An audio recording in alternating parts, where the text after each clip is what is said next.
Welcome back. Today we are going to start our lecture number 7. Lecture number 7 of ITF. Lecture number 7 of ITF, in which we study beta problems related to the property 5 and 6. Till 6 property we had studied in the previous lecture. Now again we are discussing some important problems related to IIT JEE mains as well as related to JEE advanced in this lecture, lecture number 7. In this lecture we study some problems related to the IIT mains and advanced. Let us start one by one in detail. तो बेटा जितनी ज्यादा problems हम लगा सकते हैं IIT mains and advance पे, first of all we are only choosing the problems which are most important related to the properties as well as for IIT. Let us start. Problem number first. Problem number first given है बेटा में y is equal to summation. It is the problem based on double summation. Double summation tan inverse m by n. m by n. Here बेटा यहां पर n की value चल रही है n is equal to 1 से लेके n is equal to 10. यहां पर m की वैल्यू चल रही है 1 से लेके m is equal to 10.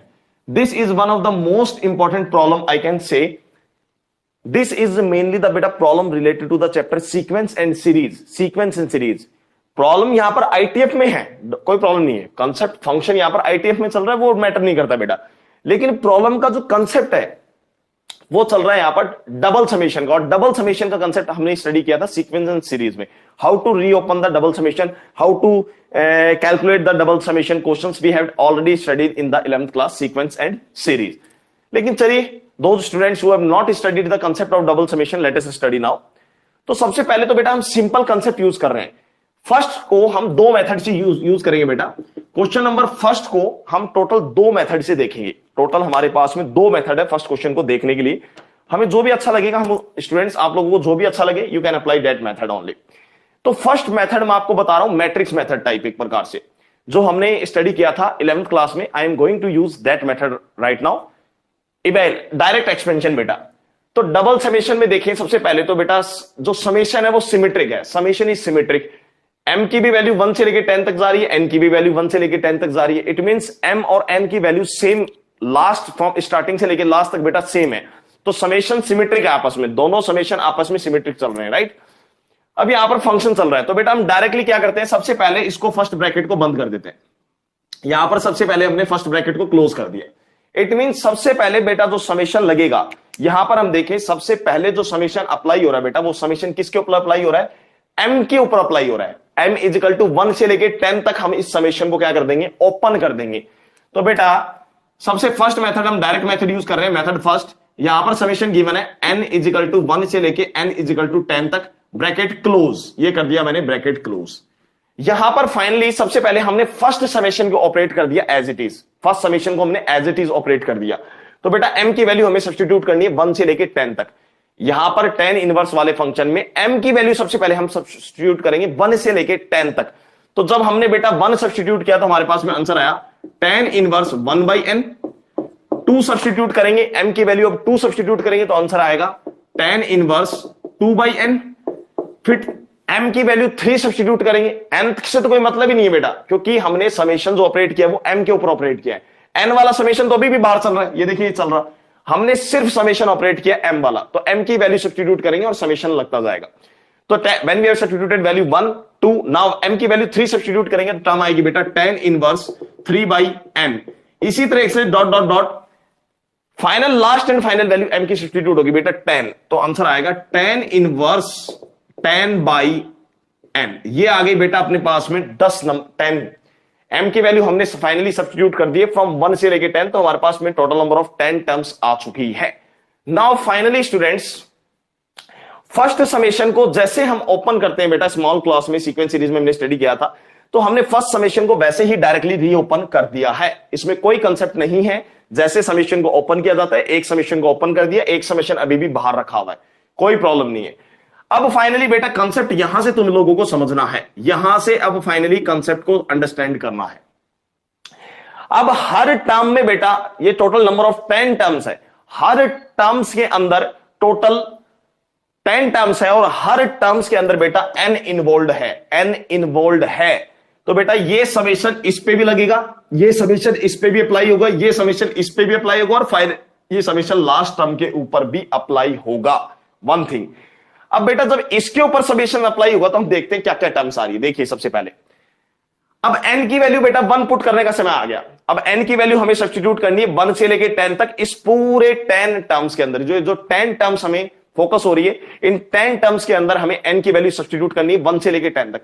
तो सबसे पहले बेटा हम n इजिकल टू 1 पुट करेंगे इन सारी टर्म्स के अंदर, इन सभी टर्म्स के अंदर we will substitute the value of n equal to 1। तो 1 पुट करने जा रहे हैं। तो बेटा जब इस पूरे नंबर ऑफ टर्म्स में 1 पुट करेंगे n की जगह, तो टर्म आएगी tan इनवर्स 1/1 प्लस में tan इनवर्स n की जगह पुट कर रहे हैं 1, तो टर्म आएगी 2/1 प्लस में tan इनवर्स 3/1। सबसे पहले जब समेशन ओपन होगा तो बेटा सबसे पहले हमने सभी 10 टर्म्स के अंदर n की जगह क्या सब्स्टिट्यूट कर रहे हैं, 1 पुट कर रहे हैं। देखिए 1 पुट कर दिया, 1 पुट कर दिया, 1 पुट कर दिया, एंड फाइनली बेटा जो लास्ट टर्म आएगी वो आएगी tan इनवर्स 10/1 प्लस ये बेटा हमने फाइनली आप देख सकते हो जो 10 टर्म्स है, इन 10 टर्म्स में ये समेशन ओपन करना स्टार्ट कर दिया है। सबसे पहले हमने n इजिकल टू 1 सब्स्टिट्यूट किया है। कोई प्रॉब्लम? No problem. मैं मानता हूं बेटा ये तो एकदम इजी कांसेप्ट है, each and every student can do it. तो सबसे पहले हमने n की वैल्यू बेटा 1 सब्स्टिट्यूट की।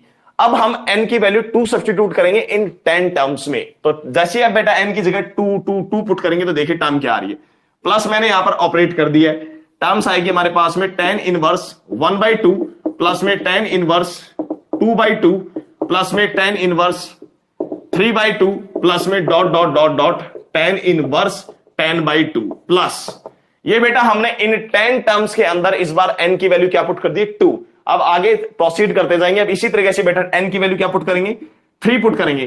तो 3 पुट करेंगे n की जगह सभी टर्म्स में, तो आंसर आएगा tan इनवर्स 1/3 प्लस में tan इनवर्स 2/3 प्लस में tan इनवर्स 3/3 प्लस में dot dot dot last term आएगी बेटा tan इनवर्स 10/3 प्लस में डॉट। अब लास्ट एंड फाइनल बेटा हम इसके बाद में n की वैल्यू 4 सब्स्टिट्यूट होगी, 5 सब्स्टिट्यूट होगी, 6 सब्स्टिट्यूट होगी। तो फाइनली हम कंक्लूजन तक पहुंच रहे हैं। फाइनली अब हम कंक्लूजन पे पहुंच रहे हैं। Last and final term n की वैल्यू क्या सब्स्टिट्यूट होगी बेटा, 10 सब्स्टिट्यूट होगी। तो जब 10 सब्स्टिट्यूट होगा तो रिजल्ट आएगा tan इनवर्स 1/10, n की जगह सब्स्टिट्यूट करते चले 10 प्लस में tan इनवर्स 2/10 प्लस में tan inverse 3/10 and last and final we can see our term will be tan inverse बेटा 10/10। ये हमारा रिजल्ट हो गया खत्म। तो बेटा y equal to summation n equal to 1 से लेके 10 तक ऑपरेट करने पर summation n equal to 1 put किया, तब हमारे पास में बेटा ये 10 टर्म्स आई। n इजिकल टू 2 पुट किया तो ये 10 टर्म्स दोबारा आई। इस तरह से हमारे पास में टोटल नंबर ऑफ कितनी टर्म्स आ चुकी है बेटा, टोटल नंबर ऑफ हमारे पास में 100 टर्म्स आ चुकी है। ये यहां से लेके बेटा फर्स्ट रो में भी 10 टर्म्स, सेकंड रो में 10 टर्म्स, थर्ड रो में 10 टर्म्स और लास्ट 10th रो में भी 10th टर्म। तो एक प्रकार से बेटा हम आप यहां पर फोकस करें, इस चीज को फोकस करें थोड़ा सा, तो ये एक 10/10 की स्क्वायर मैट्रिक्स आपको लुक नजर आ रहा होगा एक प्रकार से। यदि हम इस तरह से अरेंजमेंट करके देख रहे हैं बेटा जस्ट एलिमेंट का, वैसे मैट्रिक्स में बीच में प्लस साइन नहीं आएगा हमें पता है, लेकिन हम जस्ट सिर्फ एक लुक देखने के लिए देख रहे हैं। चलो मैट्रिक्स हटा दो, आप सिर्फ लुक के लिए देख रहे हैं कि हम देखेंगे तो बेटा यदि हम यहां से प्लस साइन रिमूव कर देते, जैसे ये सिंगल एलिमेंट सारे होते, तो आपको एक ऐसा लुक लगता कि ये 10/10 की एक स्क्वायर मैट्रिक्स बन रही है। लेकिन हम मैट्रिक्स की फॉर्मेशन पूरी तरह से तो कर नहीं सकते, तो हम लीव आउट कर रहे हैं उस बात को। चलिए अब देखिए फाइनली बेटा, यदि यहां पर सपोज कीजिए प्लस साइन नहीं होता, सपोज कीजिए प्लस साइन नहीं होता, फर्स्ट रो में भी 10 एलिमेंट, सेकंड रो में भी 10 एलिमेंट, तो इस तरह से ये हमारे पास में एक स्क्वायर मैट्रिक्स की फॉर्मेशन हो जाती उस केस में 10/10 की मैट्रिक्स की। लेकिन यहां पर हम मैट्रिक्स की बात नहीं कर रहे। लेकिन एक चीज क्लियर आ रहा है बेटा, इन एलिमेंट्स को देखो, अब ये इन एलिमेंट्स को देखो जिन पे मैं लाइन कर रहा हूं, लास्ट तक इन एलिमेंट्स को आप देखिए जिन पे मैंने लाइन किए बेटा। ये एलिमेंट सारे के सारे टोटल 1 बना रहे हैं। tan इनवर्स का आर्ग्यूमेंट 1 चल रहा है इन सभी एलिमेंट में। tan inverse 1, 2/2 1, 3/3 1, 4/4 1, 10/10 1। तो बेटा ये तो आ गए हमारे डायगोनल एलिमेंट्स। एक प्रकार से फॉर्मेशन तो स्क्वायर की हो रही है, हमने पहले भी देख लिया, एक आइडिया सा रफ देखे लुक तो स्क्वायर लग रहा है 10/10 का मैट्रिक्स का। तो बेटा इसमें देखें तो ये तो डायगोनल एलिमेंट्स हमें दिख रहे हैं पूरे के पूरे, सारे एडिशन में चल रहे हैं, सभी में आर्ग्यूमेंट जो आ रहा है बेटा 1 आ रहा है। तो tan इनवर्स 1 वाले कितनी टर्म्स बन रही है, टोटल 10 टर्म्स बन रही है, और tan इनवर्स 1 की वैल्यू होती है बेटा पाई बाई 4। तो सबसे पहले तो हमारा जो आंसर आ गया बेटा, यहां पर आंसर आ गया y is equal to 10 times pi by 4, 10 times pi by 4 plus, क्योंकि ये सारे के सारे डायगोनल एलिमेंट्स का सम tan इनवर्स 1 वैल्यू ले रहा है, and tan inverse 1 value gives us pi by 4 angle, and these are the total 10 terms, तो आंसर आ गया 10 टाइम्स पाई बाई 4। अब बात करते हैं बेटा, ये देखो यहां पर, ये कुछ इस तरह से तुम्हें एक ट्रायंगल का लुक आ रहा होगा, इस तरह से देखिए, यहां पर देखो इस तरह से, यहां पर यहां तक जाने के बाद ये कुछ इस तरह से भी ट्रायंगल के एलिमेंट्स लेफ्ट रह गए, और यहां पर भी देखेंगे बेटा, यहां पर भी हम देखेंगे इस चीज को, तो यहां पर ये कुछ ट्रायंगल के एलिमेंट्स बच जाएंगे। भी ये कुछ रफ डायग्राम मैं बना रहा हूं आपको समझाने के लिए, ये कुछ एक ट्रायंगल के लुक में दिखेंगे, ये भी ट्रायंगल में एलिमेंट्स बच रहे हैं, ये भी ट्रायंगल में एलिमेंट्स बच रहे हैं। सबसे फर्स्ट टारगेट अवर सम निकालने के लिए सबसे पहला टारगेट है इनके नंबर ऑफ एलिमेंट्स को बेटा काउंट किया जाए। देखिए यहां पर लास्ट रो पे फोकस करें सभी बच्चे, लास्ट रो पे फोकस करें। 10 बाई 10 का क्योंकि लुक आ रहा था बेटा मैट्रिक्स का, तो उस केस में हम ये कह सकते हैं दोनों ट्रायंगल में नंबर ऑफ एलिमेंट सेम है, नंबर ऑफ एलिमेंट सेम है, उसमें कोई डाउट नहीं है। अब यहां पर लास्ट रो पे फोकस करें, लास्ट रो पे बेटा सिर्फ एक एलिमेंट बाहर निकला है, लास्ट रो में जब एक एलिमेंट बाहर निकला है तो लास्ट रो में टोटल नंबर ऑफ एलिमेंट्स कितने हैं, 9 एलिमेंट्स है। अब एक एक एलिमेंट कम होता जाएगा, 8 6 7, यहां पर आते आते 2 हो गया और यहां पर 1 हो गया। तो बेटा इस ट्रायंगल में जो नंबर ऑफ एलिमेंट का सम आ रहा है वो कितना आ रहा है, वो आ रहा है 1 + 2 + 3 प्लस लास्ट कितने एलिमेंट आ रहे हैं, लास्ट आ रहे हैं 9 एलिमेंट। तो बेटा ये डॉट डॉट डॉट 9 तक चला गया और इसका आंसर निकल के आएगा 45। कितना आंसर निकल के आएगा, 45। आप फॉर्मूला यूज कर सकते हो n × n + 1/2, तो आपका आंसर आ जाएगा बेटा 45। क्लियर। तो बेटा हमें ये पता लग गया कि जो लास्ट ये ट्रायंगल बन रहा है, इस लोअर ट्रायंगल में एलिमेंट्स आ रहे हैं 45, टोटल tan इनवर्स वाली ये जो टर्म्स आ रही है, टोटल tan इनवर्स वाली बेटा ये जो टर्म्स आ रही है, ये टर्म सेकंड रो में आप देख सकते हैं 2 टर्म्स, लास्ट रो में आप देख सकते हैं 9 टर्म्स बचेगी, तो बेटा टोटल 45 टर्म्स आ रही है tan इनवर्स की। तो सिमिलरली अपवर्ड ट्रायंगल में देखेंगे तो बेटा अपवर्ड ट्रायंगल में भी आपके पास 45 टर्म्स ही लेफ्ट हो रही है।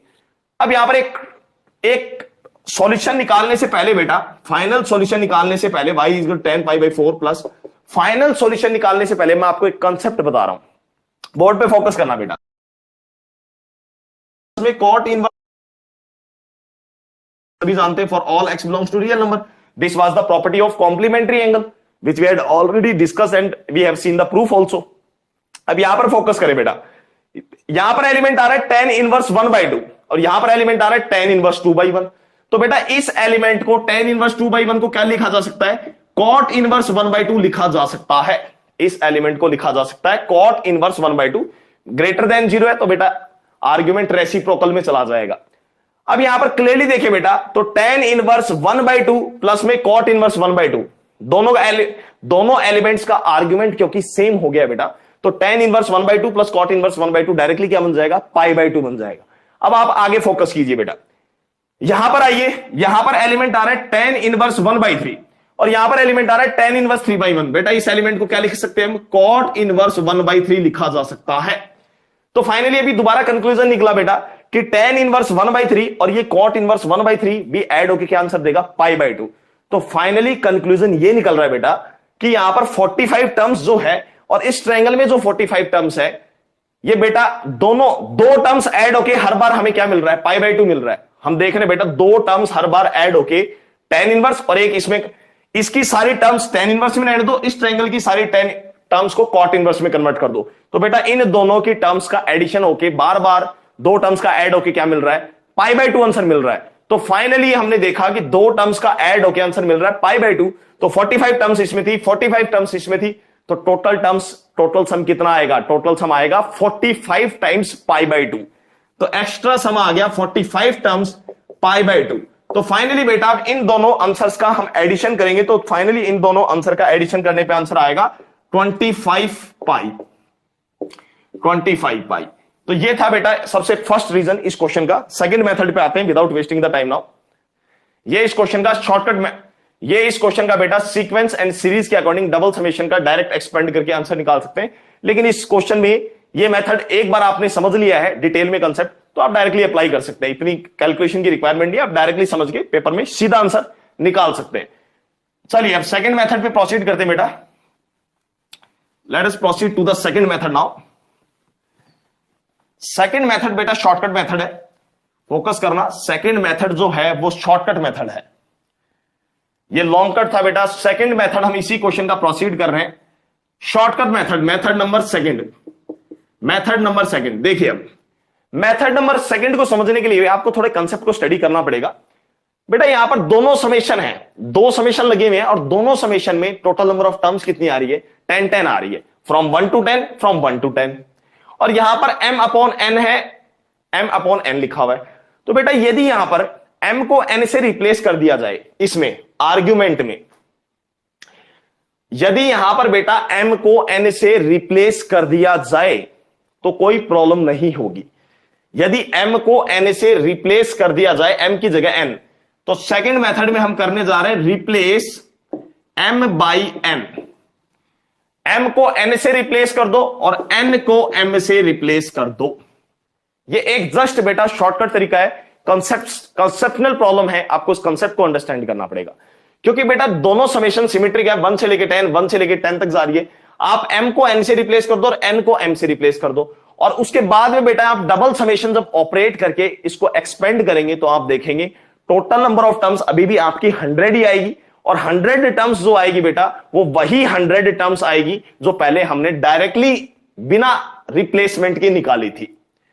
तो यहां पर सबसे पहले मैं ट्रिक यूज कर रहा हूं, रिप्लेस कर, ये बेटा तभी पॉसिबल है, रिप्लेस का तरीका हमें तभी पॉसिबल करवाना है जब m और n दोनों बेटा सिमेट्रिक आ रहे हो। ध्यान देना, m और n दोनों सिमेट्रिक आ रहे हो, डबल समेशन ऑपरेटेड है, और यहां पर भी m और n को रिप्लेस करने पे कोई इफेक्ट नहीं आ रहा हो। तो हम एक बार रफली चेक करना है कि हाँ सही आ रही है, टोटल नंबर ऑफ टर्म्स हमारी 100 ही आ रही है इस केस में। चलिए ठीक है, तो रिप्लेस कर दो बेटा m को n से, n replace n by m। तो हमारे पास में y की वैल्यू आ गई, y is equal to summation n की जगह आ गया बेटा m, m की जगह आ गया n, m is equal to 1, m is equal to 10, यहां पर आ गया n इज इक्वल टू 10, यहां पर आंसर आ गया tan inverse n by m आ गया बेटा, n by m। Clear? Replace करते ही बेटा m की जगह n की जगह m, कोई प्रॉब्लम नहीं है। चलिए y is equal to summation, बेटा अब एक प्रॉपर्टी हमने डबल सीक्वेंस एंड सीरीज में डबल समेशन के अंदर पढ़ी थी। यदि समेशन बेटा सिमेट्रिक है, दोनों के दोनों समेशन बेटा यदि सिमेट्रिक चल रहे तो हम समेशन को इंटरचेंज कर सकते हैं, समेशन को इंटरचेंज कर सकते हैं। तो बेटा यहां पर ये वाला समेशन बाहर आ गया, n इजिकल टू 1 से लेके n इजिकल टू 10, यहां पर आ गया समेशन m इजिकल टू 1 से लेके m इजिकल टू 10, और tan इनवर्स वाले फंक्शन को मैं इसको कन्वर्ट कर रहा हूं कॉट इनवर्स में, ताकि दोनों का आर्ग्यूमेंट सेम आ जाए। तो it will become cot inverse m by n, cot inverse m by n। tan inverse को कॉट इनवर्स में कन्वर्ट कर रहे हैं, ये वैल्यू क्योंकि पॉजिटिव आर्ग्यूमेंट पॉजिटिव है तो डायरेक्टली बेटा tan inverse convert into cot inverse, उसके आर्ग्यूमेंट का क्या कर दो, रेसिप्रोकल कर दो। तो बेटा ये आ गई सेकंड इक्वेशन, और इसको नाम दे दो सभी बच्चे first equation. Now finally add equation first and second, add equation first and second. जैसे ही बेटा आप दोनों इक्वेशन को साइमल्टेनियसली ऐड करोगे तो y plus y will become 2y equal to, यहां पर डबल समेशन बेटा बाहर रहेगा, n इजिकल टू 1 से लेके n equal to 10, m equal to 1 से लेके m इजिकल टू 10। फाइनली बेटा यहां पर जो आंसर आएगा that is tan inverse m by n plus में cot inverse m by n। हम क्लियरली देख सकते हैं बेटा tan इनवर्स और कॉट इनवर्स दो फंक्शन चल रहे हैं ITF, और इन दोनों का क्योंकि आर्ग्यूमेंट सेम है तो बेटा tan inverse x plus cot inverse x is gives us pi by 2, we know that it directly gives us pi by 2। तो यहां से आंसर आ गया 2y equal to double summation n equal to 1 से लेके n equal to 10, summation m equal to 1 से लेके m equal to 10, ये आंसर आ गया बेटा यहां पर पाई बाई 2, पाई बाई 2। अब पाई बाई 2 के ऊपर सबसे पहले ये वाला समेशन ऑपरेट कर लो। पाई बाई 2 एक कांस्टेंट नंबर है बेटा, अब n m की वैल्यू चल रही है 1 से लेके 10 तक, m तो इसके अंदर आ रहा नहीं है, तो हमें पता है बेटा ये चीज हम सिंपल सी बात जानते हैं, समेशन यदि 1 का किया जाए m इजिकल टू 1 से लेके m इजिकल टू 10 तक 1 का समेशन किया जाए तो बेटा आंसर क्या आता है, 10 आता है। समेशन यदि 1 का किया जाए m इजिकल टू 1 से लेके m इजिकल टू 10 तक, तो ये 1 कितनी बार ऐड होगा, खुद में 10 बार ऐड होगा, 1 प्लस 1 प्लस, तो आंसर आता है 10। तो बेटा पाई बाई 2 तो कांस्टेंट नंबर है, पाई बाई 2 बाहर आ जाएगा और समेशन किसका होगा, 1 का होगा, तो आंसर कितना आ जाएगा 10 पाई बाई 2। तो बेटा यहां पर आंसर मिला, बाहर वाला समेशन बाहर ही है, n इजिकल टू 1 से लेके n इजिकल टू 10, और यहां पर आंसर आ गया 10 into pi by 2। Pi by 2 constant number है, बाहर आ जाएगा मल्टीप्लाई में, समेशन किसका होगा, 1 का होगा, तो समेशन 1 का जब 10 टाइम्स होगा तो आंसर आएगा 10। तो बेटा ये आ गया 10 टाइम्स पाई बाई 2, ये कैंसिल कर देगा, ये आंसर आ गया 5 पाई। तो फाइनली बेटा अब 5 पाई दोबारा हमारा बाहर कॉमन निकल के आ जाएगा, 5 पाई कांस्टेंट नंबर है, समेशन के बाहर आ जाएगा, 1 का समेशन होगा n इजिकल टू 1 से लेके 10 तक, तो 1 ऐड होगा 10 बार, 10 टर्म बनेगी, 1 + 1 + 1, तो अगेन क्या आंसर आएगा मल्टीप्लाई में, 10 आंसर आएगा। तो बेटा यहां से इट विल कैंसिल आउट और हमारे पास y का वही आंसर आ गया 25 पाई, जो हमने अभी अभी मेथड नंबर फर्स्ट में डिस्कस किया था। तो this is the shortcut method for this question. Clear? चलिए let us proceed to the next question now.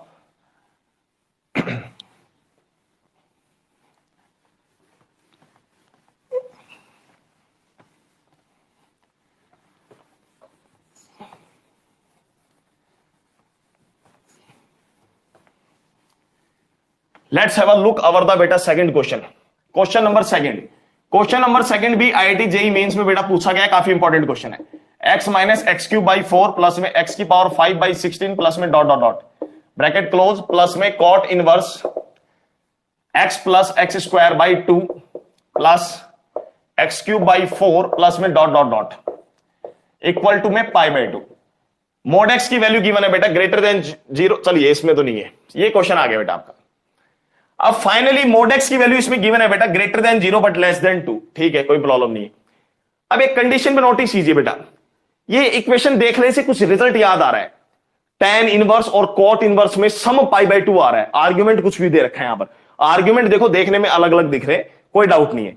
लेकिन हम तो प्रॉपर्टी नंबर 6 से जानते हैं, tan inverse x plus cot inverse x gives us π/2 only when x जो argument है बेटा, दोनों आर्ग्यूमेंट क्या होनी चाहिए, सेम होनी चाहिए। तो by property we know, we know tan inverse x plus cot inverse x gives us π/2। x belongs to real number, but in this case बेटा argument of tan inverse and cot inverse should be same. Argument तो same रहना चाहिए ना। तो यहां से result निकल के आया बेटा, ये इक्वेशन सिर्फ और सिर्फ तभी सेटिस्फाई होगी जब इनके दोनों आर्ग्यूमेंट आपस में इक्वल आएंगे। तो रिजल्ट आया x माइनस x³ 4 प्लस में x⁴16 प्लस में डॉट डॉट डॉट, ये बेटा डॉट डॉट डॉट जा रहा है इन्फिनिटी तक। डॉट डॉट डॉट जब नहीं गिवन है number of terms, it means it is proceeding toward infinity, equal to x plus x² 2 plus में x³ 4 प्लस में dot dot dot proceeding towards infinity. हमें इक्वेशन को बेटा x की वैल्यू कैलकुलेट करनी है और main target is to find the x which satisfy the given equation and mod of x will lie between 0 से 2। कोई प्रॉब्लम नहीं। अब बेटा ये भी एक इनफाइनाइट जीपी की फॉर्मेशन कर रहा है। This is an infinite GP and this is also an infinite GP. This both are infinite GP and sum of infinite GP is a/(1 - r). We had studied in the sequence and series chapter that sum of an infinite GP is a/(1 - r). तो बेटा यहां से सम निकल के आया a, x की value, a की value कितनी है बेटा x, a की वैल्यू चल रही है यहां पर x, a/(1 - r). r की वैल्यू आएगी बेटा कॉमन डिफरेंस, सेकंड टर्म को फर्स्ट टर्म से डिवाइड करो तो x से x कैंसिल हो जाएगा, कॉमन डिफरेंस आ रहा है माइनस का x²/4 minus x²/4 equal to first term again x, common difference x/2 तो 1 माइनस का x/2। इक्वेशन को फाइनली बेटा सॉल्व करो तो 4 ऊपर चला जाएगा, 4x divided by 4 plus x² equal to 2x divided by 2 minus x। ये हमारे पास बेटा फाइनली इक्वेशन आ चुकी है। इस इक्वेशन को फाइनली अब सॉल्व आप कर ही लेंगे, इस इक्वेशन को बेटा फाइनली अब आप सॉल्व कर ही लेंगे। तो सॉल्व करने पर हमारे पास में इक्वेशन आएगी x² + 2x इक्वल टू 0। तो x के दो पॉसिबल आंसर आएंगे बेटा 0 और -2। फाइनली क्रॉस मल्टीप्लाई करके आप इस इक्वेशन को सॉल्व कर लेना। एक बात का ध्यान रखना, यहां पर x से x कैंसिल नहीं करना। If you will cancel the terms both side variable then you will have a loss of root. Terms को x यदि कैंसिल कर देंगे तो बेटा रूट्स का हमें क्या लग सकता है, लॉस लग सकता है। अब यहां पर देखें, यदि क्वेश्चन के अकॉर्डिंग चले बेटा, क्वेश्चन के अकॉर्डिंग चले, देखो तो मोड ऑफ x की वैल्यू गिवन है बेटा greater than 0 but less then 2। इसके अकॉर्डिंग यदि देखें तो एक बात क्लियर है कि x की वैल्यू कभी भी 0 नहीं हो सकती। Mode of x is greater than 0 but less then 2 दे रखा है बेटा, इसका मतलब x की वैल्यू कभी भी क्या नहीं हो सकती, 0 नहीं हो सकती, क्योंकि बेटा x की वैल्यू 0 पे cot इनवर्स डिफाइंड नहीं होगा। इसी क्वेश्चन में गिवन है ना, हाँ बेटा ये कंडीशन इसी क्वेश्चन में गिवन है। तो mode of x greater than 0 but less then 2 का मतलब है कि x की वैल्यू 0 के इक्वल नहीं होगी, क्योंकि x की वैल्यू यदि 0 हुई तो बेटा cot इनवर्स तो 0 पे डिफाइंड ही नहीं होता है। cot इनवर्स 0 पे डिफाइंड होता है लेकिन आपको फाइनली चेक करनी है कैलकुलेशन कि x की वैल्यू 0, केस पे ध्यान देना बेटा कि x की वैल्यू 0 लेने पे ये कंडीशन सेटिस्फाई हो रही है कि नहीं हो रही। यदि सेटिस्फाई हो रही है तो हम इस आंसर को एक्सेप्ट करेंगे। डोमेन गिवन है, इसको रिमूव कर दो बेटा, या इसका मतलब यहां पर इक्वल टू साइन आ रहा है, क्योंकि यदि mode of x greater than 0 हुआ बट लेस देन 2 हुआ तो उस केस में x की वैल्यू 0 एक्सेप्ट नहीं होगी। लेकिन बेटा यहां पर x इक्वल टू 0 आंसर आने पे ये कंडीशन सेटिस्फाई हो रही है, क्योंकि tan इनवर्स 0 पे आंसर बन जाएगा 0 और cot इनवर्स 0 पे आंसर आता है π/2। cot इनवर्स 0 का आंसर आता है π/2, तो बेटा x इक्वल टू 0 इसका पॉसिबल आंसर आ रहा है। तो फाइनल सॉल्यूशन इस क्वेश्चन की बेटा ये दोनों सॉल्यूशन एक्सेप्ट करेंगे, 0 और -2। Let us move to the next problem.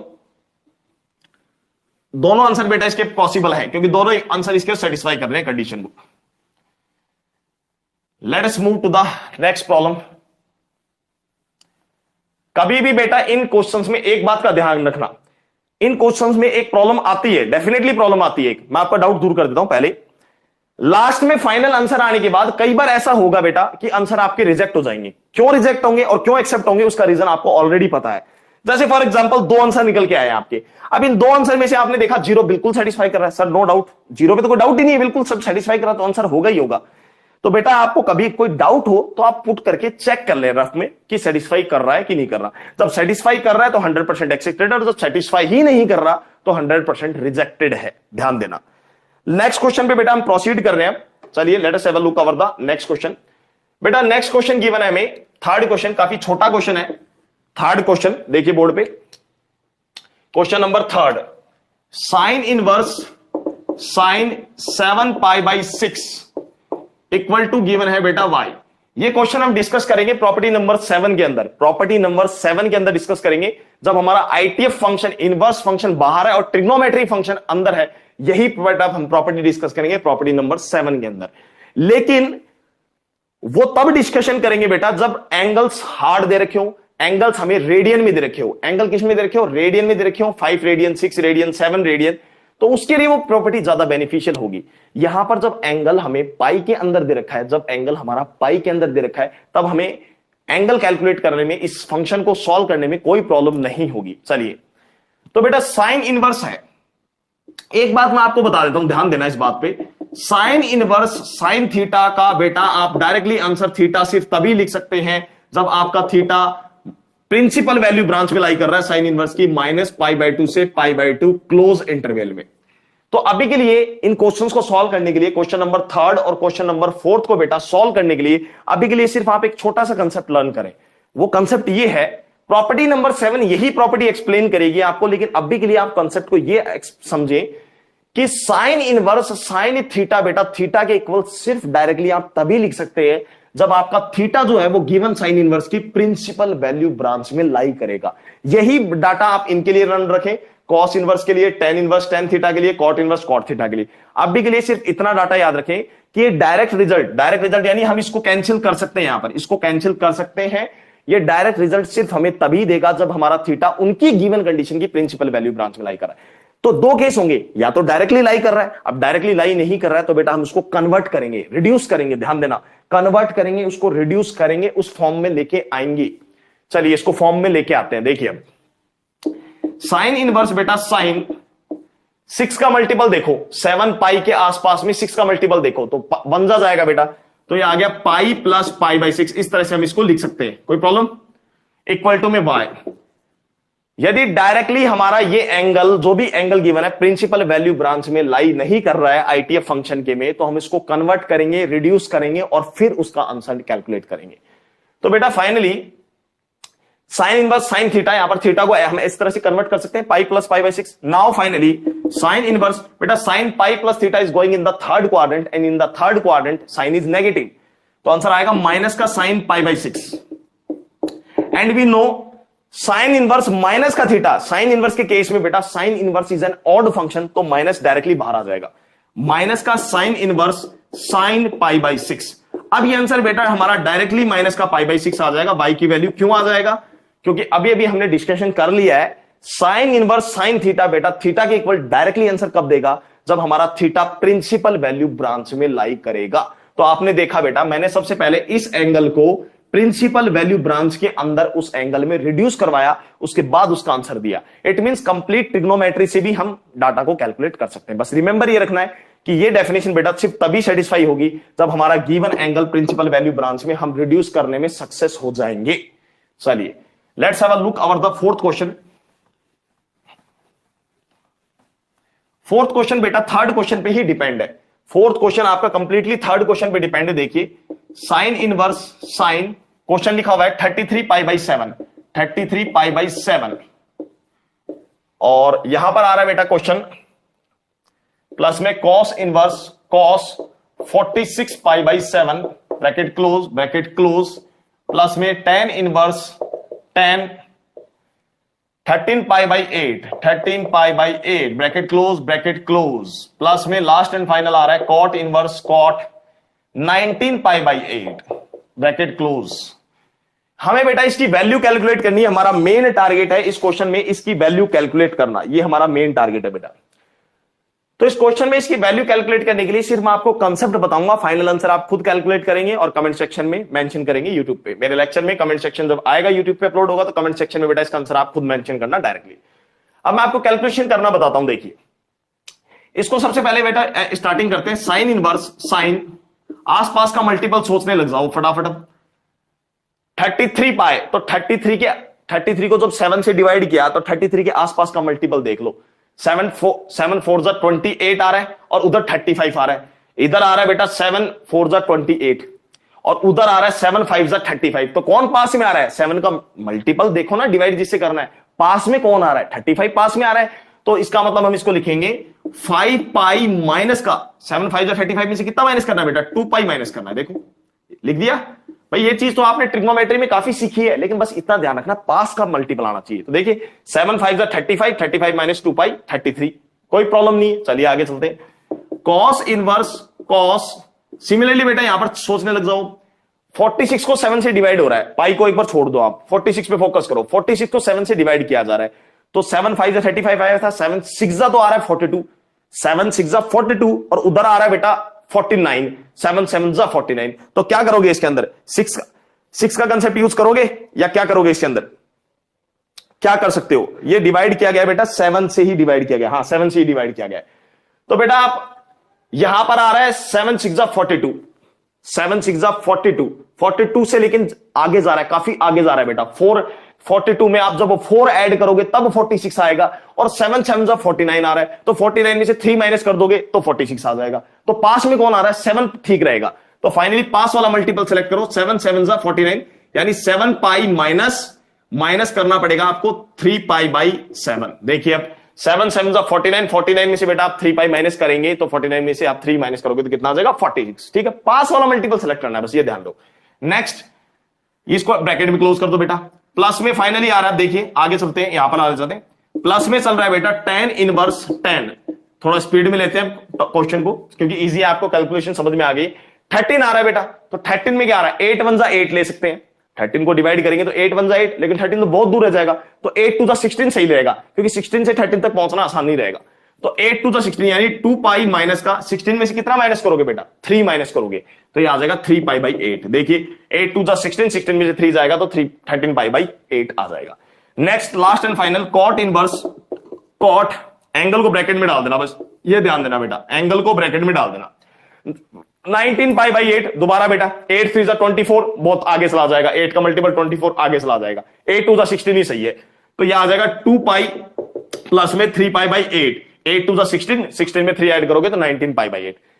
चलिए अब फाइनली कैलकुलेशन करते हैं और इस बात का हम ध्यान देंगे कि हमारे जो आंसर आ रहे हैं कि वो प्रिंसिपल वैल्यू ब्रांच में आ रहे हैं कि नहीं आ रहे, वो फाइनली हम चेक कर लेंगे लास्ट में। तो बेटा अब कैलकुलेशन स्टार्ट होती है। साइन इनवर्स साइन, सबसे पहले कैलकुलेशन कीजिए 5 पाई माइनस थीटा। 5 पाई कहां आएगा बेटा? 5 पाई यहां पर आएगा लेफ्ट साइड में। अब 5 पाई में से जब थीटा को माइनस कर दोगे, भाई माइनस कर दोगे तो कौन से क्वाड्रेंट में आ रहा है बेटा? सेकंड क्वाड्रेंट में आ रहा है, कोई प्रॉब्लम ही नहीं है। तो आंसर आ जाएगा हमारे पास में sine inverse sine 5 pi minus theta equal to sine theta. तो यहां पर आंसर आ गया साइन 2 पाई बाई 7। प्लस में आ रहा है बेटा यहां पर कॉस इनवर्स कॉस, फोकस करते जाओ बस फटाफट। अब 7 पाई, तो बेटा 7 पाई दोबारा यहीं पे आ गया। पाई का ऑड मल्टीपल हमेशा लेफ्ट साइड में आता है, left side of x axis पे आता है। इसमें से बेटा कोई थीटा माइनस किया गया है तो 7 पाई में से थीटा माइनस करेंगे तो दोबारा सेकंड क्वाड्रेंट में आ गया। अब सेकंड क्वाड्रेंट में कॉस इज नेगेटिव, तो आंसर आएगा माइनस का कॉस थीटा। बेटा यहां पर आंसर आएगा माइनस का कॉस थीटा 3 पाई बाई 7। ध्यान रखना है साइन का पूरी ट्रिग्नोमेट्री ही चल रही है। tan इनवर्स tan 2 पाई माइनस थीटा। बेटा 2 पाई में से थीटा माइनस करोगे तो कौन से क्वाड्रेंट में आएगा? फोर्थ क्वाड्रेंट में आएगा। 2 पाई यहां पर आएगा अपना right side of x axis. 2 पाई में से कोई थीटा माइनस करोगे it will come in the fourth quadrant. तो फोर्थ क्वाड्रेंट में tan भी बेटा नेगेटिव होता है, तो आंसर आएगा माइनस का tan 3 pi by 8। Last and final हम लिखने जा रहे हैं कॉट इनवर्स ब्रैकेट क्लोज। अब कॉट बेटा 2 पाई प्लस थीटा करोगे तो it will go in the first quadrant, and in the first quadrant cot is positive, तो आंसर आएगा कॉट 3 पाई बाई 8। अब बेटा फाइनली कैलकुलेशन देख लो, फाइनली अब कैलकुलेशन देख लेना। साइन इनवर्स साइन थीटा बेटा थीटा के इक्वल आएगा। कब आएगा? जब ये थीटा हमारा लाई करेगा साइन इनवर्स के प्रिंसिपल वैल्यू ब्रांच में। मतलब इस एंगल, यदि ये एंगल माइनस पाई बाई 2 से पाई बाई 2 क्लोज इंटरवल में लाई कर रहा है, तो हम डायरेक्टली इसका आंसर क्या लिख देंगे बेटा? 2 पाई बाई 7 लिख देंगे। तो आपको चेक जरूर कर लेना एक बार रफ के अंदर। अब 2 पाई बाई 7 आप देखोगे बेटा, 2 पाई बाई 7 देखोगे बेटा, 2 पाई बाई 3 120 डिग्री होता है। 2 पाई बाई 3 आप देखोगे तो हमने लिखा था 120 डिग्री होता है 2 पाई बाई 3। अब उसको तो 7 से डिवाइड कर दिया भाई। जब 2 पाई बाई 3 ही 120 डिग्री होता है तो उसको और 3 से डिवाइड कर लोगे तो काफी छोटा एंगल जा रहा है बेटा, तो पाई बाई 2 से कम ही आ रहा है। तो फाइनली इसका आंसर आ जाएगा 2 पाई बाई 7। डायरेक्टली आप चेक कर लेना। कॉस इनवर्स माइनस थीटा बेटा, कॉस इनवर्स माइनस थीटा होता है पाई माइनस का कॉस इनवर्स थीटा, तो यहां पर आंसर आएगा पाई माइनस का 3 पाई बाई 7। ध्यान देना 3 पाई बाई 7 भी बेटा 0 से पाई के इंटरवल में आ जाएगा, क्योंकि कॉस इनवर्स की प्रिंसिपल वैल्यू ब्रांच होती है 0 से पाई क्लोज इंटरवल। यहां पर बेटा tan inverse tan theta direct answer देगा। ध्यान देना tan इनवर्स tan थीटा अब डायरेक्ट आंसर देगा माइनस का tan थीटा, माइनस का tan थीटा। क्योंकि एक बात का ध्यान रखना बेटा, क्वेश्चन में यहां पर माइनस लगा हुआ है। क्वेश्चन में यहां पर बेटा माइनस दे रखा है ब्रैकेट के अंदर, इस वाले में ध्यान देना, इस वाले में बेटा यहां पर ब्रैकेट में माइनस दे रखा है, यहां पर माइनस दे रखा है बाहर। क्वेश्चन में कोई इफेक्ट नहीं होगा, ज्यादा चेंज नहीं आएगा। यहां पर tan इनवर्स के अंदर tan के साथ में माइनस दे रखा है, तो चेंज इतना आएगा कि ये माइनस माइनस किस में बदल जाएगा? प्लस में। और यहां पर बेटा डायरेक्टली आंसर आ जाएगा प्लस का 3 पाई बाई 8। और last and final cot inverse cot theta भी किसके इक्वल आएगा? थीटा के इक्वल, प्लस में 3 पाई बाई 8। ये बेटा हमारे पास में अब फाइनली कैलकुलेशन आ चुकी है। तो फाइनली आपने देखा कि इस टाइप के क्वेश्चंस को हम प्रॉपर्टीज स्टडी करने के बाद भी स्टडी कर सकते हैं, लेकिन उससे पहले भी स्टडी कर सकते हैं। बस ध्यान इतना रखना है कि हमारा जो एंगल आ रहा है, एंगल वो उसी की प्रिंसिपल वैल्यू ब्रांच में आ रहा है जो कि आईटीएफ फंक्शन लगा हुआ है, तब तो हम डायरेक्टली थीटा लिख देंगे। अब 3 पाई बाई 8 आ रहा है, पाई बाई 8 बेटा 22.5 डिग्री होता है, उसको 3 से मल्टीप्लाई भी कर लोगे तो अप्रोक्सीमेट 66 पॉइंट समथिंग के समथिंग जाएगा, कोई दिक्कत नहीं है। अब कोट इनवर्स की प्रिंसिपल वैल्यू ब्रांच क्या होती है बेटा? 0 से पाई होती है, ओपन इंटरवल 0 से पाई होती है, तो उसमें आ रहा है, आराम से आ रहा है, चेक कर लो ना रफ में। तो ये बेटा हमारे पास आंसर आ गया। इसकी कैलकुलेशन आप खुद कर सकते हैं और आपका फाइनल आंसर आ जाएगा in the YouTube whenever the lecture is uploaded. Give the comment in the comment section this answer, right. चलिए let us proceed to the next question बेटा। फाइनली मेन पार्ट आपको सिखा दिया गया है, क्वेश्चन में आंसर निकालना कोई बड़ा इशू नहीं है, वो आप कैलकुलेशन कर सकते हैं। नाउ बेटा अटेंशन पोजीशन में आ जाना बेटा। अब मैं जो क्वेश्चन डिस्कस करने जा रहा हूं वो एडवांस लेवल के क्वेश्चन है। अभी तक ये जो क्वेश्चन थे ये बच्चे वाले क्वेश्चन है बेटा, मेंस लेवल पे डायरेक्ट क्वेश्चन है। Now let us proceed to the question number 5th। Question number 5th advance level का क्वेश्चन है बेटा, अच्छा क्वेश्चन है। Function of x is equal to sine inverse x का होल क्यूब प्लस में cos inverse x का whole cube. ये question है। क्या करना है बेटा? हमें फंक्शन की रेंज फाइंड करनी है, फंक्शन की रेंज फाइंड करनी है। तो बेटा अब इस क्वेश्चन पे मैं प्रोसीड कर रहा हूं, ध्यान देना, काफी इंपॉर्टेंट क्वेश्चन है, गौर करके आराम से पढ़ना। काफी इंपॉर्टेंट क्वेश्चन है और काफी अच्छा कंसेप्ट है, क्योंकि इस क्वेश्चन की बेटा हम रेंज डायरेक्टली कैलकुलेट नहीं कर सकते कि डायरेक्टली रेंज निकाल लें ना, क्योंकि क्यूबिक में आ रही है। देखिए बेटा यहां पर क्यूब पॉलिनोमियल आ रहा है, तो क्यूबिक पॉलिनोमियल में और फंक्शन भी डबल डबल फंक्शन आ रहे हैं, तो रेंज निकालना डायरेक्टली पॉसिबल नहीं है। तो इस क्वेश्चन को आप ट्रिक सीखिए। जब कभी बेटा ऐसे क्यूबिक पॉलिनोमियल आने लग जाए, क्यूबिक फॉर्म में पॉलिनोमियल आने लग जाए, 4 डिग्री में आने लग जाए और आईटीएफ फंक्शन अलग अलग आ रहे हो, आईटीएफ फंक्शन अलग अलग आ रहे हो, तो उस केस में रेंज निकालने के लिए द फर्स्ट टारगेट, हमारा जो बेटा सबसे पहला टारगेट होगा क्वेश्चन का, हमारा सबसे पहला टारगेट क्वेश्चन का यह होगा कि फंक्शन को वन फॉर्म में कन्वर्ट किया जाए। किस में कन्वर्ट किया जाए? फंक्शन को बेटा वन फॉर्म में कन्वर्ट किया जाए, वन आईटीएफ में कन्वर्ट किया जाए। यहां पर साइन इनवर्स और कॉस इनवर्स अलग अलग फंक्शन है, तो सबसे पहले वन फॉर्म में कन्वर्ट करो।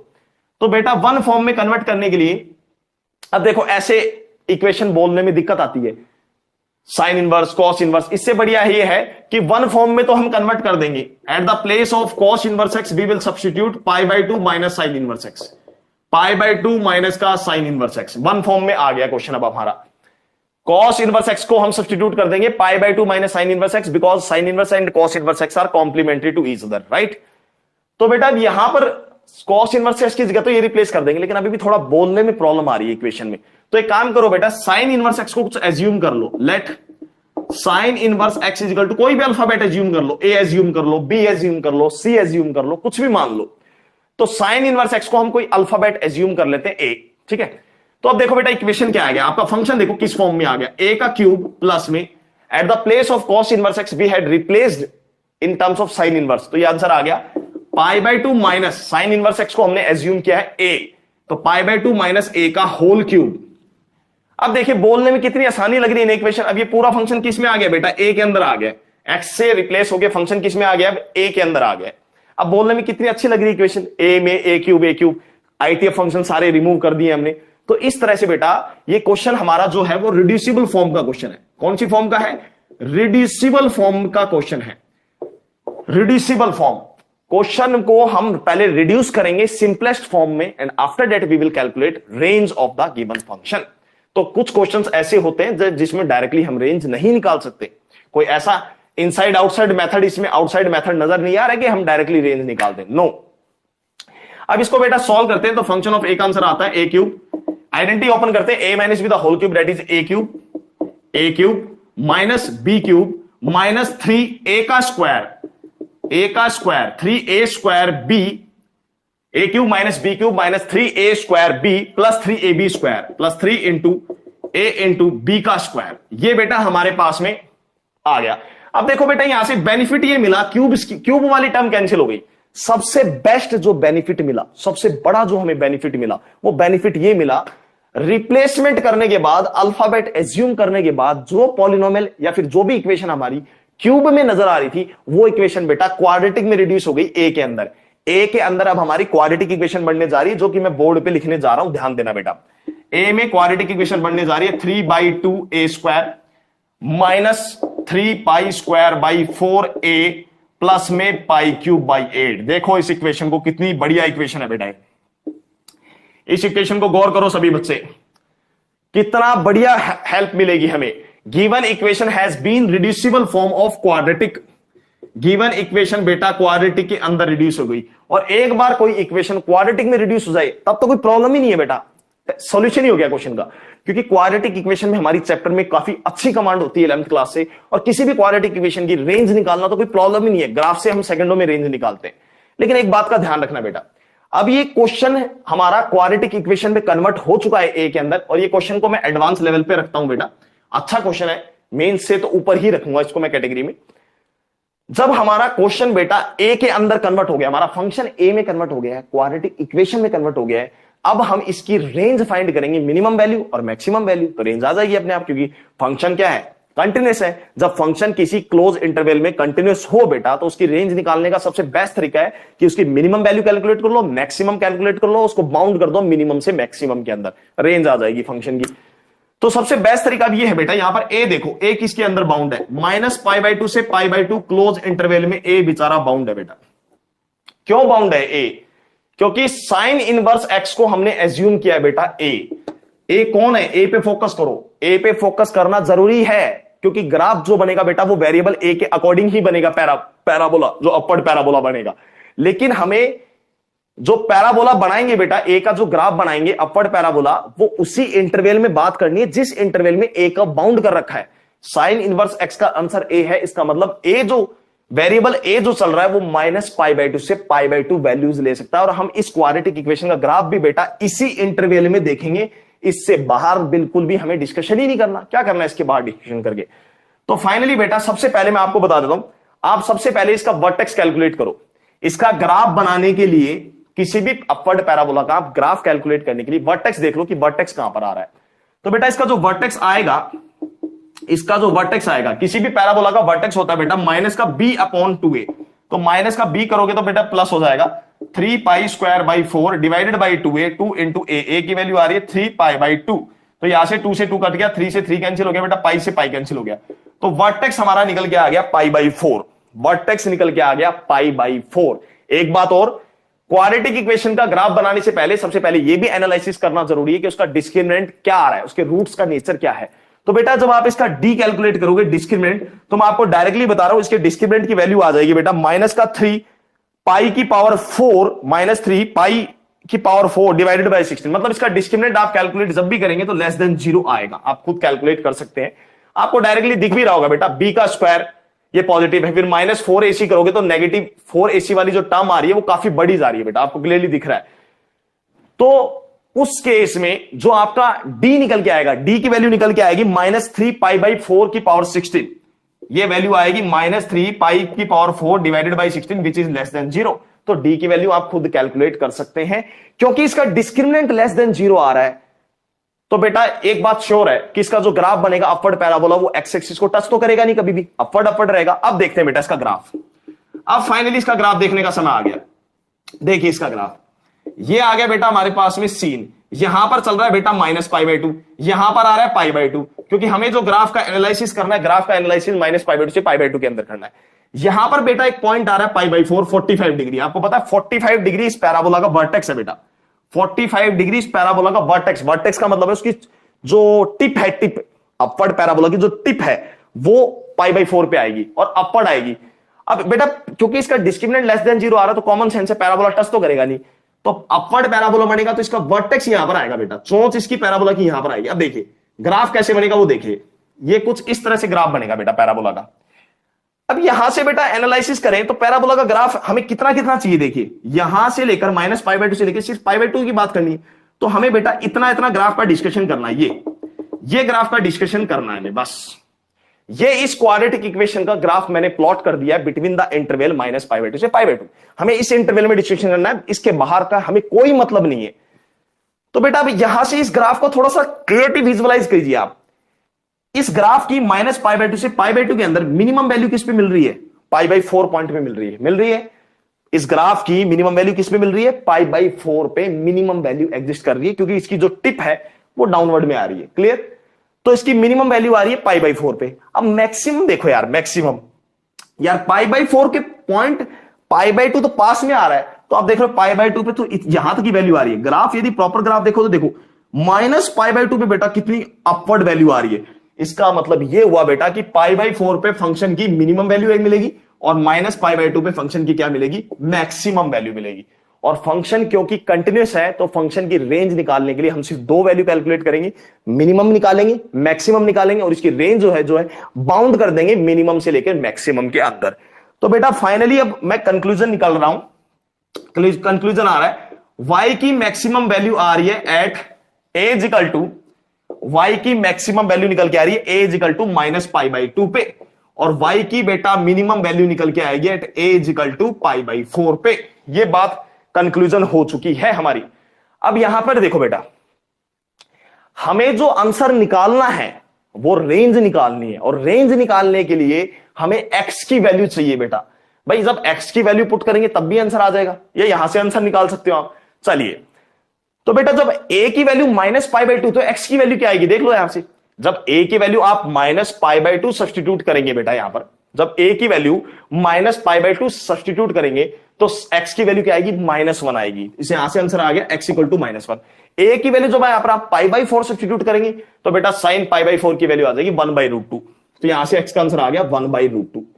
तो बेटा फाइनली अब कंक्लूजन जो मिल रहा है, कंक्लूजन मैं आपको बता देता हूं। Finally x is equal to -1 यहां पर पुट कर दो फंक्शन में, तो फंक्शन की मैक्सिमम वैल्यू आ गई -1 पे मैक्सिमम, और वो वैल्यू निकल के आ जाएगी, और फंक्शन में 1/√2 पुट करोगे जब आप x की जगह तो मिनिमम वैल्यू निकल के आएगी। तो बेटा -1 पुट करने पर इस कैलकुलेशन को सॉल्व करोगे, इसको कैलकुलेशन को सॉल्व करोगे तो आपका आंसर आएगा 7π3/8, 7π3/8, और मिनिमम आंसर निकल के आएगा π³ अपॉन में 32, π³ अपॉन में 32। तो बेटा अब यहां से फाइनली कंक्लूजन ये निकला इस क्वेश्चन का कि x इजिकल टू -1 इसमें पुट करने पे मैक्सिमम वैल्यू ये आ गई, 1/√2 पुट करने पे यहां पर कैलकुलेशन सॉल्व करने पे मिनिमम आंसर ये आ गया। तो फाइनली फंक्शन की जो रेंज निकल के आई वो निकल के आई मिनिमम वैल्यू से लेकर मैक्सिमम वैल्यू तक, ये हमारा इंटरवल आ गया और इसी के साथ बेटा ये क्वेश्चन हमारा कंप्लीट हुआ। तो ये एक एडवांस लेवल पे मैं क्वेश्चन कह सकता हूं बेटा, क्वेश्चन नंबर 5 काफी अच्छा क्वेश्चन है। क्वेश्चन तो इजी है बेटा, क्वेश्चन अच्छे सभी होते हैं, लेकिन क्वेश्चन में लगने वाला जो कंसेप्ट है वो काफी अच्छा मैंने आपको बताया। क्वेश्चन नंबर 5 में पूरा डिटेल में मैंने आपको ग्राफ से एक्सप्लेन कर दिया है, मोर देन इनफ है बेटा इतना explanation. Let us come to the question number 6 ना बेटा, इतना एक्सप्लेनेशन मोर देन इनफ है आपको समझाने के लिए। Let us move to the question number 6। तो ये क्वेश्चन काफी इंपॉर्टेंट क्वेश्चन है, ध्यान रखना। इस टाइप के क्वेश्चंस हमारे कंसेप्ट को समझने के लिए और एडवांस की प्रॉब्लम्स को समझने के लिए काफी इंपॉर्टेंट है बेटा। Let us move to the question number 6। Question number 6 में भी बेटा थोड़ा सीरियस हो जाओ थोड़ी देर के लिए। cos इनवर्स x प्लस में sin इनवर्स y का होल स्क्वायर इक्वल टू में k पाई स्क्वायर अपॉन 4, और यहां पर गिवन है sin इनवर्स y का होल स्क्वायर इनटू में cos inverse x is equal to pi square by 16। तो बेटा इस क्वेश्चन के लिए भी थोड़ी देर के लिए सभी बच्चे सीरियस हो जाएं, एकदम सीरियस हो जाएं। कारण है ये क्वेश्चन भी सबसे इंपॉर्टेंट है और टाइम कंज्यूमिंग है, काफी अच्छा क्वेश्चन है, ध्यान देना। आपको सबसे पहले तो दो इक्वेशन दे रखी है और ये दोनों क्वेश्चन एडवांस लेवल पे है, तो पूरा आप इस क्वेश्चन को एग्जैक्टली बेटा एडवांस लेवल पे टिक कर लें। इस क्वेश्चन को तो आप एडवांस लेवल के लिए एग्जैक्टली टिक कर लें without any doubt. 5th question को भी आप एडवांस लेवल के लिए टिक कर सकते हैं, नो प्रॉब्लम, काफी अच्छा क्वेश्चन है। तो बेटा क्वेश्चन नंबर 6 को आईआईटी एडवांस के लिए आप टिक कर लें, काफी अच्छा कंसेप्ट और काफी अच्छा कंसेप्ट लगने वाला है इस क्वेश्चन में। Find the integral value of k for which the system of equation has solution. K की बेटा पॉजिटिव इंटीग्रल वैल्यू ढूंढनी है, क्वेश्चन में कहा गया है find the positive integral value of के। के की पॉजिटिव इंटीग्रल वैल्यू ढूंढनी है जिसपे in given system of equation का क्या एग्जिस्ट करे बेटा, सॉल्यूशन एग्जिस्ट करे। तो के खाली फर्स्ट इक्वेशन में आ रहा है, हमें दिख रहा है फर्स्ट इक्वेशन में के आ रहा है, ठीक है। तो सबसे पहला टारगेट है बेटा के की पॉजिटिव इंटीग्रल वैल्यू ढूंढना जिससे सिस्टम का क्या आ सके, सॉल्यूशन आ सके। और क्वेश्चन में क्या है also find the solution. Last में जब के की वैल्यू निकल के आ जाएगी तो कह रहा है क्वेश्चन में सॉल्यूशन भी बाद में फाइंड करो। सॉल्यूशन का मतलब है एक्स और वाई की वैल्यू फाइंड करनी है यहां पर। क्वेश्चन समझ में आया, एनालिसिस हो गया, चलिए स्टार्ट करते हैं। तो बेटा cos inverse X sine inverse Y के होल स्क्वायर का आपको आंसर दे रखा है। अब छोटी छोटी बातें देखो यहां पर, रफ में छोटी छोटी बातें देखो। cos inverse x is always greater than 0 but less than pi, ये बात तो हम जानते हैं। cos इनवर्स x की मिनिमम वैल्यू भी पता है हमें, मैक्सिमम वैल्यू भी पता है, प्रिंसिपल वैल्यू रेंज हमें पता है ब्रांच। साइन इनवर्स y की बात करें बेटा तो साइन इनवर्स y का जो स्क्वायर का आंसर आएगा वो greater than 0 but less than pi square by 4 आएगा, क्योंकि साइन इनवर्स y बेटा मिनिमम वैल्यू -π/2 देगा, मैक्सिमम वैल्यू π/2 देगा। तो उसका स्क्वायर करोगे तो स्क्वायर करने पे मिनिमम वैल्यू क्या आएगी 0, मैक्सिमम वैल्यू क्या आएगी पाई स्क्वायर बाई 4, कोई डाउट नहीं बेटा। इन दोनों को अब ऐड कर दो, तो जब आप इन दोनों को ऐड कर देंगे तो आपका रिजल्ट क्या आएगा वो देखो, यहां पर देखो अब रिजल्ट। ये दो छोटी छोटी बातें थी क्योंकि यही कंसेप्ट इस क्वेश्चन में अप्लाई होने वाला है। जैसे ही बेटा आप दोनों को ऐड करोगे cos इनवर्स x प्लस में साइन इनवर्स y के होल स्क्वायर, तो यहां पर आंसर आएगा greater than equal to 0 but less than equal to pi plus बेटा पाई स्क्वायर बाई 4 कर दो। ये ऐसे कैसे रहने दो, लिख दो इसको। अब बेटा ये जो वैल्यू है cos इनवर्स x प्लस साइन इनवर्स y का whole square, this thing has already been given k pi square upon 4। तो इसकी इक्वेशन की जगह वो वैल्यू रिप्लेस कर दो अब, because our main target is to calculate the value of k first of all. तो यहां से बेटा इक्वेशन आ गई k पाई स्क्वायर अपॉन में 4 is less than equal to pi plus pi square upon 4 is greater than equal to 0। ये equation आ चुकी है बेटा हमारे पास में, क्लियर। अब दोनों साइड बेटा दोनों साइड 4 अपॉन पाई स्क्वायर से मल्टीप्लाई कर दो, क्योंकि k को अकेला रखना है। तो 4 अपॉन पाई स्क्वायर, इसके उल्टे रेसिप्रोकल से 4 अपॉन पाई स्क्वायर से आप दोनों साइड इक्वेशन को मल्टीप्लाई कर दो। तो बेटा आपके पास में रिजल्ट आएगा k is greater than equal to 0 but less than equal to, जब आप 4 अपॉन पाई स्क्वायर से मल्टीप्लाई करेंगे तो यहां पर पाई कॉमन निकल के आ जाएगा बेटा, और यहां पर बचेगा 1 प्लस पाई बाई 4। तो एक पाई से एक पाई कैंसिल हो जाएगा बेटा हमारे पास में, और हमारे पास में फाइनली रिजल्ट जो आएगा, फाइनली इक्वेशन आएगी pi plus pi square by 4 less than equal to. अब यहां पर आप फाइनली एनालिसिस कीजिए बेटा, जब आपने 4 अपॉन पाई स्क्वायर से मल्टीप्लाई कर दिया इक्वेशन को, तो मल्टीप्लाई करने पे इक्वेशन आएगी अब 4 बाई पाई से मल्टीप्लाई हो जाएगा, तो आंसर आ गया 4 बाई पाई प्लस में 1, ये आंसर आ गया। तो के किसके बीच में बाउंड हो गया, greater than equal to 0 but less than equal to 4/π+1 के बीच में बेटा बाउंड हो चुका है, के बाउंड हो चुका है। अब क्वेश्चन का एक पार्ट कंप्लीट होने जा रहा है, क्वेश्चन का एक पार्ट कंप्लीट अभी होने जा रहा है, स्टार्ट हुआ है मतलब। अब के की value greater than 0 but less than 4/π। अब 4/π देखो बेटा, पाई की वैल्यू कितनी होती है 3.14। तो 3.14 को हम जब 4 को डिवाइड करेंगे तो it will be approximately 1 point something. अब 1 पॉइंट कुछ और 1 को ऐड करोगे तो बेटा ये नंबर कितना आ रहा है, 2 पॉइंट कुछ आ रहा है, 2 पॉइंट समथिंग आ रहा है। अब के कैसी वैल्यू है बेटा, इंटीजर वैल्यू है। के कैसी वैल्यू है, पॉजिटिव इंटीग्रल वैल्यू है। तो के की वैल्यू 0 तो हो नहीं सकती, तो के की वैल्यू लाई कर रही है 0 से लेके 2 पॉइंट समथिंग के बीच में। तो के की पॉसिबल वैल्यू क्या क्या आ सकती है, के की पॉसिबल वैल्यू आ सकती है बेटा, एक तो 1 आ सकती है, एक 2 आ सकती है, क्योंकि के को क्वेश्चन में पॉजिटिव इंटीग्रल बताया गया है, यहां पर क्लियरली बता रखा है find positive integral value of के। के एक पॉजिटिव इंटीजर है, तो के की वैल्यू जब 0 से 2 पॉइंट समथिंग के बीच में लाई कर रही है तो के की वैल्यू 0 तो हो नहीं सकती, 100% नहीं हो सकती, क्योंकि पॉजिटिव इंटीजर बता रखा है। तो के की वैल्यू 2 ही हो सकती है, या तो 1 हो सकती है या 2। इन दोनों में से कौन सी वैल्यू होगी वो अब हमें आगे जाके पता लगाना है। तो बेटा अब क्वेश्चन का हमारा एक पार्ट अब कंप्लीट हो गया है। अब देखिए यहां पर क्वेश्चन में, अब यहां पर बेटा एक चीज एनालिसिस करो, इन दोनों क्वेश्चन में एनालिसिस करो। इन दोनों इक्वेशन पे आप फोकस करोगे तो cos इनवर्स x यहां पर आ रहा है, यहां पर sin इनवर्स y का स्क्वायर आ रहा है, यहां पर भी sin इनवर्स y का स्क्वायर आ रहा है। तो एज्यूम कर लो बेटा, इनको एज्यूम कर लो, यहां पर एज्यूम कर लो, let us assume cos inverse x को सभी बच्चे a एज्यूम कर लें और sin इनवर्स y के होल स्क्वायर को बेटा सारे स्टूडेंट b एज्यूम कर ले। ये एज्यूम कर लो अपने मन से। cos इनवर्स x को एक इक्वल एज्यूम कर लो, क्योंकि cos इनवर्स x कोई ना कोई एंगल ही देगा, और sin इनवर्स y के स्क्वायर को क्या एज्यूम कर लो, b। ऐसा इसलिए किया बेटा क्योंकि ये दोनों इक्वेशन में सेम डाटा बार बार रिपीट हो रहा है, तो यहां से आपकी इक्वेशन बोलने में भी आसान होगी इक्वेशन। अब इक्वेशन आएगी a plus B equal to में k पाई स्क्वायर अपॉन में 4। यहां पर इक्वेशन आएगी ए बी का product is equal to pi की पावर 4 अपॉन में 16। तो बेटा हमारे पास में अब फाइनली ये दो इक्वेशन आ गई, दो इक्वेशन आ चुकी है भाई। अब ये जो दो इक्वेशन आ चुकी है बेटा, आप देखिए ये दोनों इक्वेशन देखने में क्या लग रही है, ए और बी यहां पर अल्फा बीटा का काम कर रहा है। आप अल्फा बीटा भी मान लो, सबसे बेस्ट है अल्फा बीटा मान लो। तो यहां पर ये दो इक्वेशन आ रही है, अल्फा प्लस बीटा दे रखा है, अल्फा इंटू बीटा दे रखा है। जब भी हमें अल्फा प्लस बीटा और अल्फा बीटा देके रखता है तो क्या याद आता है, सम ऑफ द रूट्स दे रखा है, प्रोडक्ट ऑफ द रूट्स दे रखे हैं। तो बेटा हम ये पता लगा सकते हैं कि ये अल्फा और बीटा यानी ए और बी जो है वो किस क्वाड्रेटिक इक्वेशन के रूट्स है। हम अब क्वाड्रेटिक इक्वेशन की फॉर्मेशन करने जा रहे हैं। तो बेटा जो हमारे पास में अब क्वाड्रेटिक इक्वेशन की फॉर्मेशन होगी, क्वाड्रेटिक इक्वेशन की जो हमारे पास में फॉर्मेशन होगी, हम ये पता लगा रहे हैं फाइनली कि ये अल्फा बीटा किस क्वाड्रेटिक इक्वेशन की रूट है। तो क्वाड्रेटिक इक्वेशन आएगी एक्स स्क्वायर माइनस का sum of the roots, sum of the root हमें दे रखा है के पाई स्क्वायर अपॉन में 4 इंटू में एक्स प्लस में product of root, product of root, तो प्रोडक्ट ऑफ रूट भी हमें दे रखा है पाई स्क्वायर बाई 4 अपॉन में 16 इक्वल टू 0।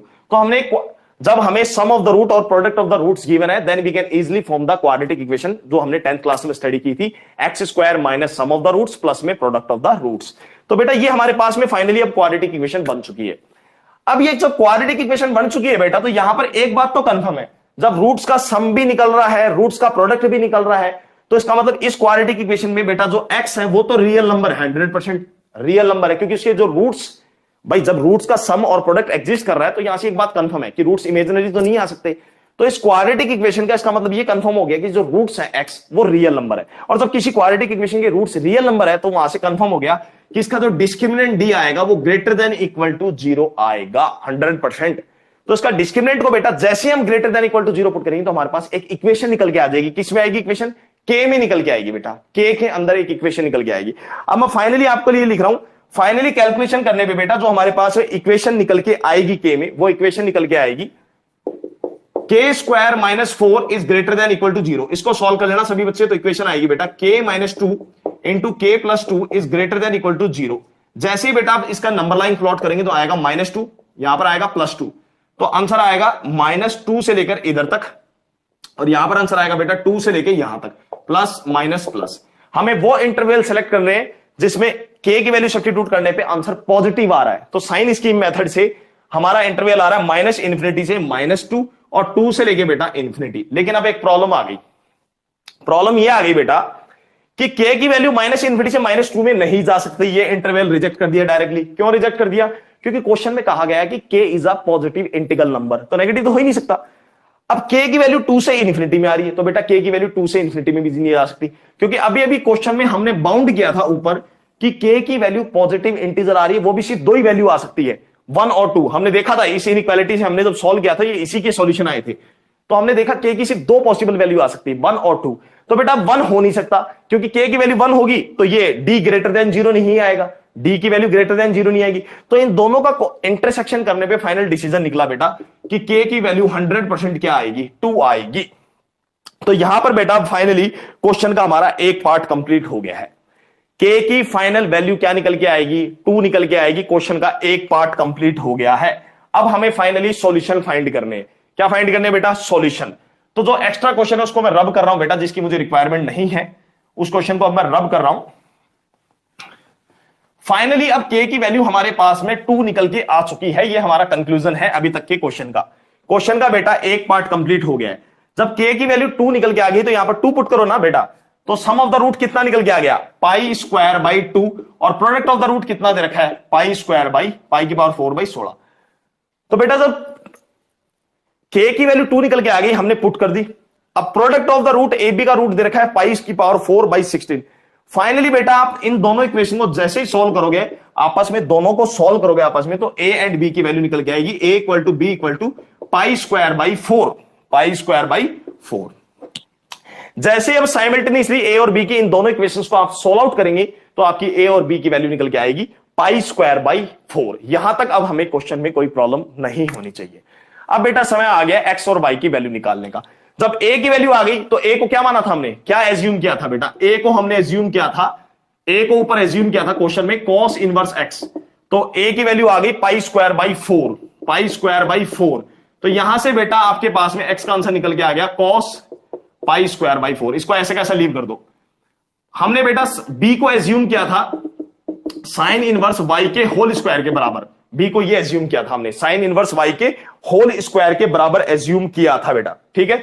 तो यहां से बेटा आंसर आया, b की जगह b की वैल्यू पुट करो, पाई स्क्वायर बाई 4। तो यहां से आंसर आया sine inverse y equal to, जब स्क्वायर हटेगा बेटा इधर अंडर रूट लगेगा, प्लस माइनस पाई बाई 2। तो फाइनली बेटा y के आंसर आएंगे प्लस माइनस 1। तो ये आ गया हमारे पास में y का सॉल्यूशन, और ये आ गया बेटा x का सॉल्यूशन। ये हो गया क्वेश्चन नंबर 6 कंप्लीट। तो ये था बेटा आईआईटी एडवांस के ऊपर काफी इंपॉर्टेंट क्वेश्चन, ध्यान देना। आईआईटी एडवांस के लिए बेटा ये क्वेश्चन इंपॉर्टेंट है। मेंस के लिए, मेंस लेवल पे ऐसे क्वेश्चंस नहीं पूछे जाते हैं, लेकिन एडवांस पे ऐसे क्वेश्चन डायरेक्टली पूछे जा सकते हैं। Now I am going to discuss last and final question, question number 7। Last and final question of this lecture, question number 7। तो बेटा आईआईटी एडवांस पे हमने प्रॉपर्टी बेस्ड काफी क्वेश्चन डिस्कस कर लिए हैं। Finally without wasting the time let us discuss our last problem now. चलिए बेटा लास्ट एंड फाइनल प्रॉब्लम हम डिस्कस कर रहे हैं, क्वेश्चन नंबर 7। क्वेश्चन नंबर 7 हमें गिवन है tan square sine inverse x is greater then 1। ये हमारी लास्ट प्रॉब्लम है बेटा, 7 प्रॉब्लम आज के लेक्चर की। तो फाइनली बेटा ये इनइक्वालिटी की फॉर्मेशन करें, इसमें डायरेक्टली देखिए 1 को इधर लेके आए, tan inverse square sine inverse x minus 1 का whole square is greater than 0। Clearly बेटा जैसे ही 1 को लेके आए तो a square minus b square की आइडेंटिटी की फॉर्मेशन की जा सकती है, क्योंकि इनइक्वालिटी को सॉल्व करने के लिए the main factor is to factorize the given inequality. Factorize कीजिए, तो फैक्टराइज करेंगे तो बेटा आंसर आ गया tan sine inverse x minus 1 bracket close, tan sine inverse x plus 1 greater than 0। अब यहां पर बेटा आपको फैक्टराइज करने में प्रॉब्लम आए तो एक काम करो, अब इसमें जैसे अब आपको ये फैक्टर दोनों में कॉमन आ रहा है बेटा, ये टर्म दोनों में कॉमन आ रही है, तो सॉल्यूशन जो निकलेंगे इसी के सॉल्यूशन आएंगे अब इनइक्वालिटी के। तो आप एक काम कर सकते हैं, let tan sine inverse x को बेटा एज्यूम कर लीजिए थोड़ी देर के लिए, t एज्यूम कर लो, थोड़ी देर के लिए इसको t एज्यूम कर लो। तो आपकी इनइक्वालिटी कन्वर्ट हो गई है, t minus 1 into T plus 1 is greater than 0। और साइन स्कीम मेथड से बेटा जैसे आप नंबर लाइन प्लॉट करेंगे तो यहां का फिक्स पॉइंट आ रहा है 1 और यहां से फिक्स पॉइंट आ रहा है -1 और 1। वेवी कर्व मेथड से बेटा साइन जैसे ही आप प्लॉट करेंगे, दोनों पॉइंट आपके सिंगल पॉइंट आ रहे हैं, तो साइन प्लॉट होंगे राइट साइड से प्लस माइनस प्लस, और आपका जो फाइनल इंटरवल निकल के आ रहा है बेटा वो इंटरवल निकल के आ रहा है 1 से इन्फिनिटी, और इधर इंटरवल आ रहा है बेटा माइनस इन्फिनिटी से -1। तो बेटा आपका t की वैल्यू आ गई, t इज लेस देन -1 और t इज ग्रेटर देन 1। ये आंसर आ गया बेटा। अब यहां से दो केस बनेंगे, तो t की वैल्यू लेस देन -1, t किसको माना है, tan sin इनवर्स x को माना है, तो केस आ गया tan sin inverse x is less then -1 और tan sin inverse x is greater then 1। ये दो केस आ गए हमारे पास। अब फाइनली बेटा tan फंक्शन क्योंकि इंक्रीजिंग फंक्शन है बेटा, तो tan जब राइट साइड में ट्रांसफर होगा तो यहां पर आएगा tan इनवर्स -1, और tan इनवर्स एक इंक्रीजिंग फंक्शन है तो इनइक्वालिटी का साइन यहां पर चेंज नहीं होगा। तो यहां से कंक्लूजन आया sin inverse x is less then tan inverse -1 और sin inverse x is greater then tan inverse 1।